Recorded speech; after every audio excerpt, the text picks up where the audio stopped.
Boss. And of course, welcome po sa ating paboritong segment, ang SSS Boss, Believe Kami Sa'yo. At syempre, pag-uusapan natin ang iba't ibang programa at proyekto ng SSS. Pero ngayong umaga, particular po ang annual confirmation ng mga pensioners. So this morning, makakasama po natin mula po sa OIC SSS Pensions Administration Department. Let us all welcome Ms. Rita Baloy. Good morning. Good morning po. Good morning po sa inyong lahat. Welcome back to Good Morning, Boss. Yes, ma'am. Maraming salamat sa pag-invite niyo sa amin para ma-discuss namin yung annual confirmation of pensioners program. Ma'am, siguro yun nga, simulan po natin kung para i-explain sa ating mga boss na nanonood ngayon kung ano nga po itong Annual Confirmation of Pensioners o ACOP program ng SSS. Ang ACOP program po ng SSS ay pinatupad or in-implement para makasiguro tayo na yung rightful amount of benefits ay natatanggap ng mga rightful beneficiaries. Ano po ba itong tinatawag na Annual Confirmation of Pensioners or ACOP na tinatawag? Yung ACOP na sinasabi natin, nire-require natin yung mga pensyonado. Dati kasi yung sinasabi natin contingency month. Ang contingency month ay yung time or month na na-qualify siyang mag-receive kunyari ng pension. Pero this time kasi, from contingency month, ipinalitan na natin yung ACOP schedule which is the birth month. Birth month ng retiree pensioner o kaya birth month ng deceased SSS member pagka namatay na siya, yung birth month niya, yun ang magiging schedule ng ACOP ng surviving spouse. Okay, ma'am, siguro I'm sure marami sa ating mga manonood ang gusto malaman kung kumbaga paano ba ito makakatulong sa SSS at syempre sa mga miyembro natin sa SSS. Malaking tulong po itong annual confirmation of pensioners sa ating mga miyembro dahil kasi kailangan natin pangalagahan ang pondo ng SSS. Kaya namin in-implement yan kasi may mga findings na matagal na palang patay si pensyonado and yet yung kanyang pensyon ay na-withdraw kasi pala yung ATM card niya ay nandun na sa kaapu-apuhan niya. So through this ACOP, nalalaman natin na patay na pala si pensyonado, henceforth kailangan i-stop yung release ng kanyang pensyon. Pero kailan pa po ba nagsimula itong regular na implementation ng ACOP? Actually, yung first year ng implementation niyan ay nung year 2004. Pero after a year na medyo na-stop and then na-resume nitong 2012. Yes. Ma'am, siguro marami rin ang nagtatanong ngayon kung kumbaga ano po yung mga klase ng pensioners na nasa ilalim nga po nitong ACOP. Lahat po ng retiree at saka yung mga death pensioners. Mga death pensioners na sinasabi natin, heto yung mga namatay yung SSS member. So yung surviving spouse, siya yung pensyonado. Sa kanilang pag-aakop o pagko-comply sa ating annual confirmations, hindi na nila kailangan pumunta sa SSS office. Kasi alam naman natin na kung gaano karami yung siniserve ng mga SSS counters. Anyway, pwede silang pumunta sa kanilang mga depository banks. Kasi sa mga depository banks, it would be easier for them to comply kasi kumbaga parang expert kasi yung mga bank officers natin ng yung know your client policy. So parang no need for so many identifications. Identified na, siya nga yung kliyente natin, siya ay pensioner. So kailangan lang niyang magpa-certify dun sa bank officer. Tapos iwan na lang niya doon and it will be the bank who will transmit sa SSS yung kanyang ACOP. Okay. Sino po ba ang mga qualified na pensioners? So, kanina nabanggit natin kapag namatay, tapos pinapasa sa mga kaapu-apuan. Kunyari, mahuli natin ito, may mga penalty po ba ito? Kailangan natin silang masingil kung sino man yung so sisingilin po lahat nung Yes, kumbaga parang hindi na dapat matanggap yung pension and yet nakukuha pa rin. Oo. So kailangan nilang ibalik kumbaga yung kanilang kinuha. Yes, kailangan nilang ibalik kasi hindi na para sa kanila yung pension. Ito ma'am, pag-usapan naman po natin siguro yung proseso nga po para dito sa ACOP. Kailan at saan po ba dapat pumunta ang mga pensioners para nga po dito sa ACOP na ito? Yeah.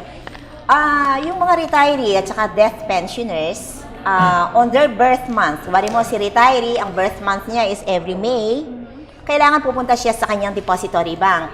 Wari mo yung surviving spouse, ang birth month ng kanyang namatay na asawa ay every January, kailangan pumunta na rin siya sa kanyang depository para mag-comply sa ACOP.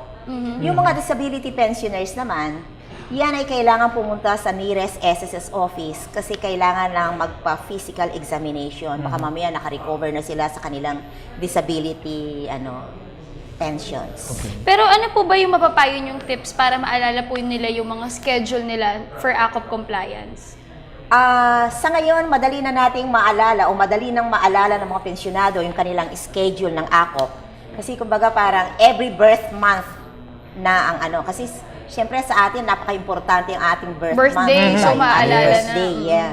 So kumbaga parang, ay magbe-birthday na ako, ay schedule ko na para mag-akop. Yearly po ba dapat Yes, kailangan kino-confirm? yearly, kailangan mag-comply siya sa akop. Yes. Ma'am, ito po matanong ko, maaari po ba na kumbaga pumunta yung mga pensioner sa mga SSS services office natin? Kasi alam natin ngayon meron tayong mga satellite offices sa mga malls po at sa mga iba-ibang lugar. Pwede po doon para sa akop? Yes, pwede rin doon. Kaya lang nga, yun nga, as much as possible, we encourage yung mga retiree at saka death pensioners sa bangko na lang kasi parang mas madali. Okay. Paano naman po yung compliance or paano po yung confirmation ng mga bagong pensioners? For example, for January 2014, naging miyembro po sila o part po sila ng AKO. Paano po yung compliance nila? Yung mga newly approved na beneficiaries, wari mo, effective January, nag-start ng mag-pension sa pensionado, ang next akop niya will be next year.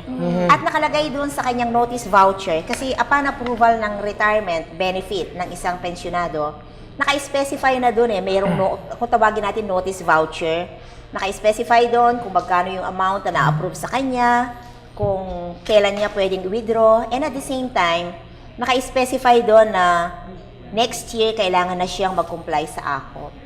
Okay. Ma'am, ito po naman matanong ko, kumbaga para sa application nga po, ano po ba yung mga kailangan na dalhin natin mga dokumento para sa mga pensioners as well? For retiree and death pensioners, ang kailangan lang nila ay yung duly accomplished and signed AKOP form na pwede na nating kuhanin yun sa mga depository banks. Sa mga bangko, binibigyan na namin sila lahat ng mga forms. And then, yung photocopy ng kanilang SSS ID or any two valid IDs, both with photo and signature. Pero Ms. Rita, kunyari, ang pensioner po ay kanino po gagamitin? Anong birth month po? Kunyari, isang surviving spouse, yumaon na po yung miyembro na may pension sa AKOP. Sino po ang, or birthmark, or ano pong schedule ang dapat niyang gamitin? Yung birth month ng deceased member, yung SSS member. Pero kung retiree ka, yung birth month mo. Yes. Po matanong ko, may kaibahan po ba yung AKO procedure at requirements para sa mga retirement, sa death at disability pensioners? Lahat po ba ay may interview o examination na kailangan pong i-go through? Yung mga retiree at saka death pensioners, interview lang. Pero yung mga disability pensioners, kailangan ng physical examination. Kasi okay. dapat matingnan, baka mamaya naka-recover na siya dun sa Okay na kanyang kumbaga. illness. Yes. Na hindi na siya qualified tumanggap ng disability benefit. Do we have courtesy liens para po dun sa mga SSS branches for AKOP? Yes, meron po. Ito po ma'am, natanong, gusto ko rin malaman po, kumbaga, meron ba tayong mga penalty, kumbaga hindi makapag-comply yung mga AKOP, kumbaga di ba kailangan po nilang bumalik para magpa-check, ganyan. At Paano yung mga- kung umextend sila dun Oo. sa deadline na Hindi po kailangan? sila napunta dun sa notice. Meron bang penalty yun? Opo. Actually, wala namang penalty kung hindi maihinto lang. Okay. Kumbaga parang halimbawa, ang birth month mo kunyari is May. So you are scheduled to report sa AKOP from May 1 hanggang May 31. Pagka hindi ka naka-report ng within that month, mga bandang kung ang pension mo is being received by you through checks, effective June, ika-cancel na yung remittance ng yung pension. Mawawalan ka na ng pension ng July. So kung hindi ka makakomply, let's say, etong deadline mo, January 2014, hindi ka Yes. comply, next month, stop na po kagad yung pag-remit I-stop ng pa lang, SSS. pero meron pa ring remittance kasi we process or we remit a month before So A kung month halimbawa before. ang schedule mo is January, hindi ka nakapag-comply, supposedly, February wala ka na, pero doon pa lang i-stop. Pero meron ng pension na nakaremit para sa iyo for the month of February. Speaking of nagsa-stop, paano po para dun sa mga na hintuan ng pension dahil po sa non-compliance, paano naman po nila i-gain back yung kanilang pension just in case pwede na sila ulit or nakalimutan lang kasi nila mag-confirm? Actually, upon compliance, mariresume yung kanilang retirement pension. At saka yung Wala namang survivor. penalty. Wala namang penalty. Okay. Wari mo, kunyari, starting January, wala na siyang pension. Pero nag-comply siya ng mga bandang May pa. From the time na na-suspend siya, that is from January, lahat yan i-resume ng SSS. Babayaran lahat yun. So kumbaga po, ito po, gusto ko malaman din pa. Kunwari ako po, January, tapos natigil ko po. Tapos naayos ko lang po nga nang sabihin natin ng mga May na. Yung mga na buwan na lumipas, paano po yun? Makukuha pa rin po ba ng pensioner yung para sa mga buwan na yun na nakalipas? Makukuha lahat yun. Makukuha pa rin. Okay, na-accumulate Kaya kumbaga parang naipon lang yun. Okay. No? From January hanggang May, i-release So, yun. alam mo, Sandro, ang maganda dito, ang bait ng SSS kasi Yes. bukod sa na-late ka na kunyari mag-comply, wala ka ng penalty. At the same time, matatanggap mo yung months na hindi ka nakapag-comply, na hindi nila na-remit, makukuha mo, parang naipon lang siya.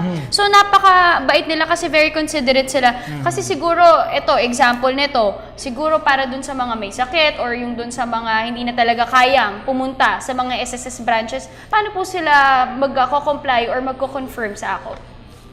Actually, nung unang implementation ng AKOP, meron kaming sinend na notice letters wherein naka-specify doon for pensioners na hindi po pwedeng makapunta sa nearest SSS office, they can send the required documents through their authorized representative or through mail. Okay. Sa ngayon, actually, pati yung compliance through email, tinatanggap na rin ng SSS. So, speaking of through email, pati po yung mga pensioners na nasa abroad, pwede na rin po mag-submit through Submit, email. yes. They can send through mail or through email yung required documents. So, very Yung duly convenient accomplished na. and signed AKOP form, together with the photocopy ng kanilang valid passport, valid SSS ID, and another 2 valid IDs, both with signature and photo.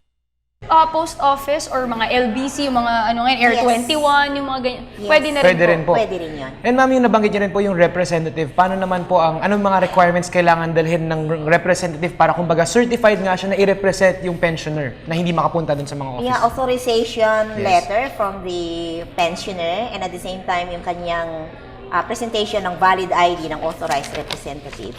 Ano naman po yung siguro advice nyo para dun sa mga viewers natin, nanonood ng mga pensioners na para sa kanila mahirap po ang proseso ng AKOP? Sa ngayon po, ginawa naming madali kasi nung unang implementation ng AKOP, lahat ng mga pensyonado ay nire-require naming mag-report sa nearest SSS office. Pero this time, with the cooperation ng aming mga partner banks, tinulungan na nila kaming mag-implement ng AKOP. Kasi it would be easier for pensioners na to go to their depository bank para magpa-certify ng kanilang existence. Alright, at ang dami nating natutunan ngayong umaga, Sandro, lalo na dun sa mga pensioners na nanonood. Tamang-tama po sa kanila itong segment na ito.